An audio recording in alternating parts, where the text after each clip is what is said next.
Shalom, kita melanjutkan kembali eksposisi kitab Imamat kita. Sekarang kita sudah sampai di ayat kelima. Saya bacakan Imamat pasal 1 ayat kelima. Kemudian haruslah ia menyembeli lembu itu di hadapan Tuhan, dan anak-anak Harun imam-imam itu harus mempersembahkan darah lembu itu dan menyiramkannya pada sekeliling mezbah yang di depan pintu kemah pertemuan. Kita akan lihat kalimat awal di ayat 5 ini. Kemudian haruslah ia menyembelih lembu itu, lembu jantan yang sudah kita lihat dari ayat 3 dan 4 ya. Tapi yang menarik dari kalimat pertama di ayat 5 ini adalah kata ia. Siapa ia di sini, Bapak Ibu Saudara? Ketika kita lihat ayat 4 di pembahasan sebelumnya, ia adalah orang Israel yang membawa korban persembahan. Betul ya? Dan harus lembu jantan. Tapi ada kalimat menyembeli lembu. Menyembeli lembu. Apakah orang Israel diperbolehkan ketika membawa lembu jantan dan meletakkannya di altar untuk korban persembahan, burnt offering, dia juga yang harus menyembelinya? Nah, ini menemukan banyak polemik dari berbagai commentary dari para ahli-ahli perjanjian lama. Tapi saya lebih setuju bahwa ini harus imam lah yang menyembelih ya. Walaupun dari ayat 4 dan 5 ada kata ia yang menunjuk orang Israel, tapi untuk melakukan tugas ini haruslah imam yang sudah dikuduskan oleh Allah. Jadi tidak mungkin orang yang membawa korban persembahan untuk pendamaian kepada Allah, mungkin karena kesalahan dan dosa, tapi dia juga yang harus menyembeli korban persembahan yang sempurna yang tidak bercacat celah itu. Sedangkan dia sendiri sedang dalam keadaan memohon ampun, memohon pendamaian dan berdosa. Makanya yang menyembeli kita lebih sepakat adalah imam, ya. Imam yang memang sudah dikuduskan Allah, atau sering disebut juga ada bani-bani Lewi yang untuk melakukan pekerjaan di kemah pertemuan ini. Makanya kalau kita lihat ayat kalimat selanjutnya, dan anak-anak Harun imam-imam itu harus mempersembahkan darah lembu itu. Jadi lebih nyambung kalau kita hubungkan dengan kalimat selanjutnya di ayat kelima ini.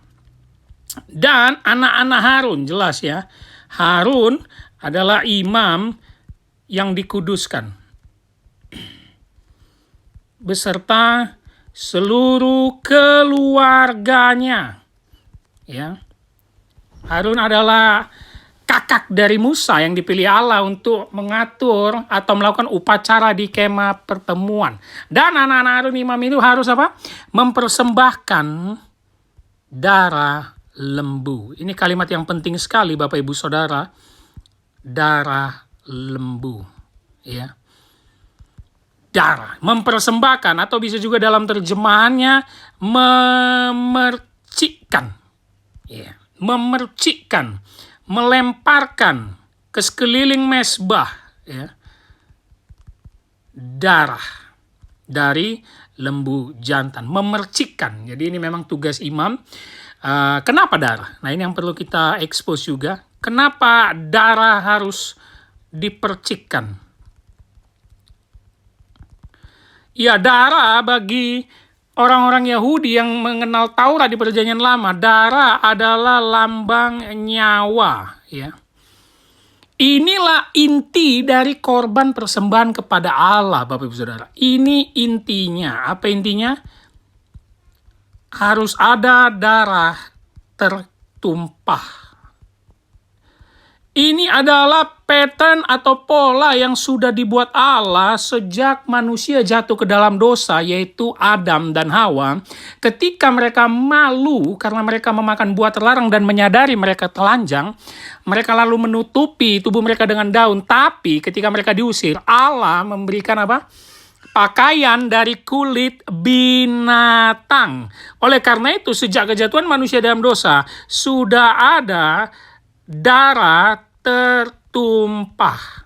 Sudah ada hewan yang disembeli. Dan inilah yang menjadi aturan turun-temurun yang dibuat Allah kepada bangsa pilihannya Israel. Inti dari pendamaian atau korban persembahan yang diberikan Allah atau pengampunan terhadap dosa adalah darah tertumpah. Ini sangat jelas sekali Bapak Ibu Saudara. Dan ini yang kita lihat kaitannya sebagai aplikasi. Yesus harus mati di kayu salib supaya tanda darah tertumpah, ya. Jadi dia imam yang memersiki darah dari lembu jantan itu dan menyiramkannya. Ini kalimat terakhirnya di ayat 5. Dan menyiramkannya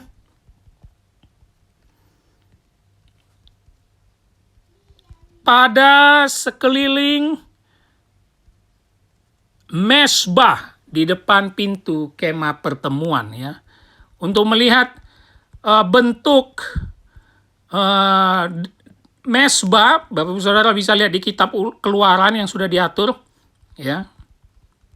Di pasal-pasal terakhir sudah diatur bagaimana bentuk-bentuknya, dan inilah yang dipercikan darah ke sekeliling mesbah di kemah pertemuan. Inilah tanda bahwa korban persembahan itu yang tidak bercacat celah, yang kudus, dipersembahkan sebagai pendamaian kepada Allah. Dan ini harus dilakukan oleh imam.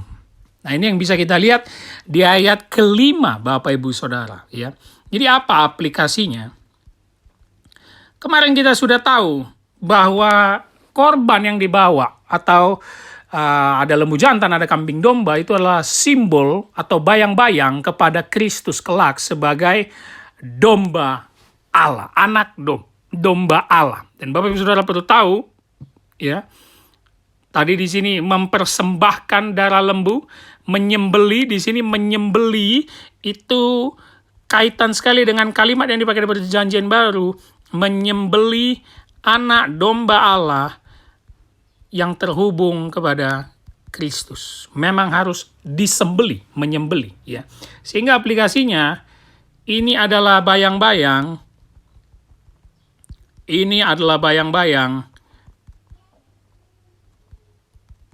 penebusan Kristus.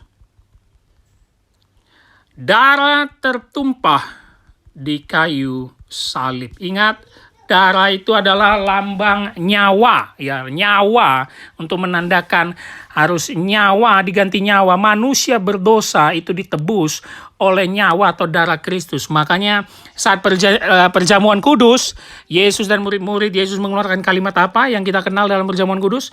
Inilah darahku. Ingatlah ini sebagai perjanjian yang baru. Ya, darah Kristus, darah dari anak domba Allah yang disembeli, Bapak Ibu Saudara. Itulah mengapa Yesus harus mati di kayu salib, supaya darah tertumpah.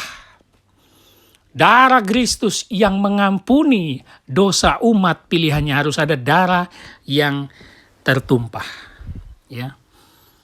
Inilah darahku sebagai perjanjian baru.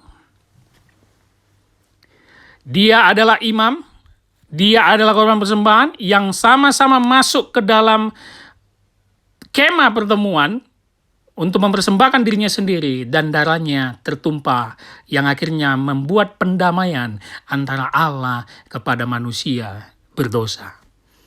Inilah yang bisa kita lihat di ayat kelima, Bapak Ibu Saudara. Kemudian haruslah ia menyembelih lembu itu di hadapan Tuhan. Dan anak-anak Harun, imam-imam itu harus mempersembahkan darah lembu itu dan menyiramkannya pada sekeliling mesbah yang di depan pintu kemah pertemuan. Kita akan terus menggali, kita akan terus melihat sampai 17 bagaimana prosesi dan bagaimana makna dari Imamat pasal 1 ini. Bagaimana upacara-upacara tentang korban bakaran yang menyenangkan Allah. Dan ini sebagai bentuk bayang-bayang kepada penebusan dan pengorbanan Tuhan kita, Yesus Kristus.